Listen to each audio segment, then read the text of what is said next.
Hello guys, तो चलिए आज का वीडियो शुरू करते हैं।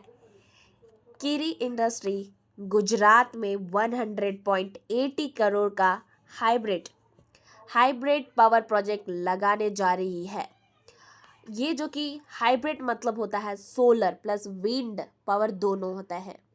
इससे कंपनी को सस्ती और क्लीन बिजली मिलेगी, जिससे कॉस्ट कम होगी और प्रॉफिट बढ़ेगा। और अब हम बात करते हैं न्यूज़ की। तो किरी इंडस्ट्री की न्यूज़ क्या है? तो ये जो कि किरी इंडस्ट्री गुजरात में बिजली बनाने का नया प्रोजेक्ट लगाने वाली है। और ये बिजली रिन्यूएबल एनर्जी से बनेगी, जैसे सोलर या विंड।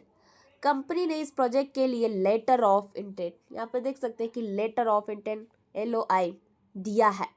LOI का मतलब होता है कि काम शुरू करने का ऑफिशियल सिग्नल। और अब बात हो रही है प्रोजेक्ट का टाइप क्या है। तो ये एक हाइब्रिड पावर प्रोजेक्ट है। हाइब्रिड का मतलब होता है दो चीज़ मिलकर। और इस प्रोजेक्ट में यहाँ पे विंड पावर, हवा से बिजली बनेगी, विंड पावर तो 9.45 मेगावाट।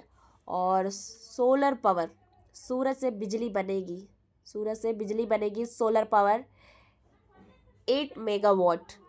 दोनों मिलाकर टोटल बिजली बनाने की कैपेसिटी है 17.45 मेगावाट। या टोटल बिजली बनाने का कैपेसिटी है। तो किरी इंडस्ट्री हवा और सूरज दोनों से बिजली बनाएगी, ताकि बिजली ज़्यादा और लगातार मिल सके। और अब बात हो रही है प्रोजेक्ट का कॉस्ट। तो प्रोजेक्ट का खर्चा कितना है? तो इस प्रोजेक्ट पर 100.80 करोड़ खर्चा होंगे। इस अमाउंट में जो कि लैंड और टैक्स, जमीन का खर्चा शामिल नहीं है, टैक्स भी शामिल नहीं है। और अब बात हो रही है प्रोजेक्ट का काम कौन करेगा। जब प्रोजेक्ट का काम कौन करेगा, तो इस प्रोजेक्ट को दो कंपनी मिलकर बनाएगी। तो पहला है IB Watts solar India private limited और दूसरा है Foursquare green energy private limited. तो मतलब बिजली प्लांट लगाने का पूरा काम ये कंपनी संभालेगी।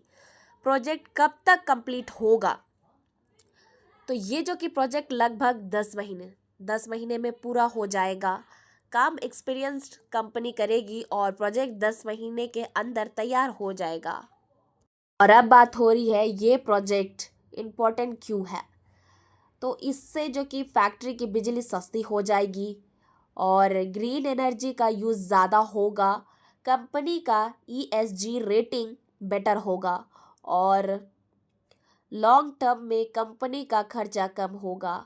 तो इस प्रोजेक्ट से कंपनी का पैसा बचेगा, इन्वायरमेंट को नुकसान कम होगा और कंपनी फ्यूचर के लिए स्ट्रांग बनेगी। और अब बात हो रही है फाइनेंशियल परफॉर्मेंस की। तो स्टॉक का परफॉर्मेंस कैसा रहा?